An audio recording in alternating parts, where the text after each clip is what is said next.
ତ ସାଙ୍ଗମାନେ ଦେଖିପାରୁଥିବେ ଆଇବି ର ଗୋଟିଏ ଭ୍ୟାକେନ୍ସି ଆସିଛି MTS ପୋଷ୍ଟ, ଯୋଉଟା କି 362ଟି ପୋଷ୍ଟ ଆସିଛି।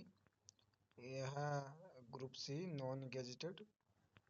ଏହାର ବୟସ ସୀମା 18 ରୁ 25, 10th pass, only 10th pass. 10th pass ପିଲାମାନଙ୍କ ପାଇଁ ଏଇଟା ଗୋଟିଏ ଭଲ ସୁଯୋଗ। ଏକ୍ଜାମ ପ୍ୟାଟର୍ନ ଦେଖିବା ପାଇଁ ଗଲେ ଏହାର ଅବଜେକ୍ଟିଭ ଟାଇପ୍ ଟିୟର 1 100 ମାର୍କ ରହିବ। General awareness, mathematics, quantitative aptitude, logical reasoning, English language. Negative mark ରହିବ 0.25, ଗୋଟିଏ ରୁ ଭୁଲ କଲେ। ଏହାର ଡିସ୍କ୍ରିପ୍ଟିଭ ଟେଷ୍ଟ ଯୋଉଟା ଆମର ରହୁଛି ଗ୍ରାମାର, ଭୋକାବୁଲାରି, ପାରାଗ୍ରାଫ, ଏସେ, ଏଟା କ୍ୱାଲିଫାଇ ପେପର। ଦେନ୍ ଫାଇନାଲ ମେରିଟ୍ ଲିଷ୍ଟ ଆସିଯିବ। ଆମର ଯୋଉ ରହୁଛି ଟେଷ୍ଟ ପରେ ଡକୁମେଣ୍ଟ ଭେରିଫିକେସନ, ମେଡିକାଲ ଏକ୍ଜାମିନେସନ ହବ। ସାଲେରୀ ଆଉ ଏହାର ବେନିଫିଟ ରହୁଛି ଯୋଉଟା କି 18,000 ରୁ 56,900 ଲେବୁଲ 1। ଏଇଗୁଡ଼ା ଆପଣ ମାନେ ସବୁ PDF ରେ ଦେଖିନେବେ ଡିଟେଲରେ। ଇମ୍ପୋର୍ଟାଣ୍ଟ ଡେଟ୍ ଯୋଉଟା କି ଆମେ ଦେଖିବା, ଏହାର ଲାଷ୍ଟ ଆପ୍ଲାଏ ରହୁଛି ଡିସେମ୍ବର 14। ଆରମ୍ଭ ଅଲରେଡି ହେଇସାରିଛି। ଏକ୍ଜାମ ଡେଟ୍ ଟା ଡିକ୍ଲେୟାର ହେଇନି। ଦେଖିପାରୁଥିବେ ସାଙ୍ଗମାନେ,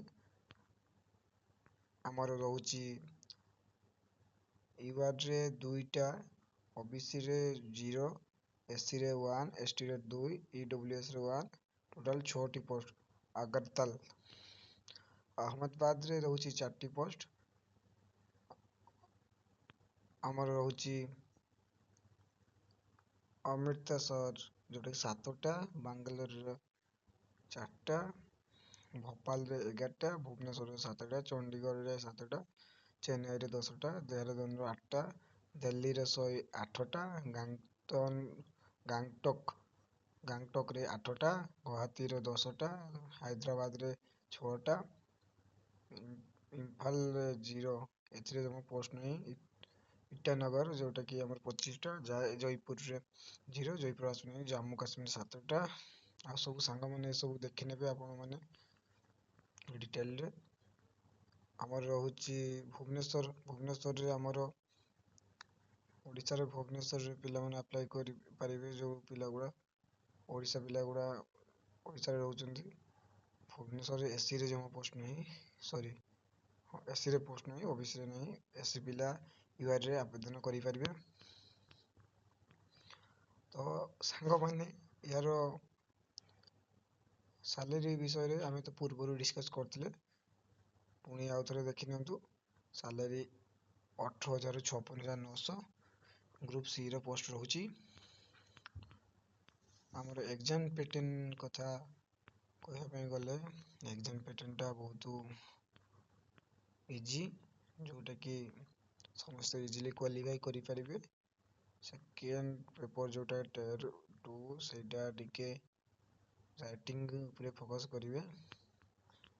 ଆମର ଏକ୍ଜାମ ପ୍ୟାଟର୍ନ ରହୁଛି general awareness, quantitative aptitude, logical reasoning, English language. General knowledge ଯୋଉଟା କି ଜେନେରାଲ ଆୱାରନେସ୍ କହୁଛି, ସେ 4ଟା କ୍ୱେଶ୍ଚନ ଆସିବ। ମ୍ୟାଥମେଟିକ୍ସ ରେ 20ଟା କ୍ୱେଶ୍ଚନ ଆସିବ।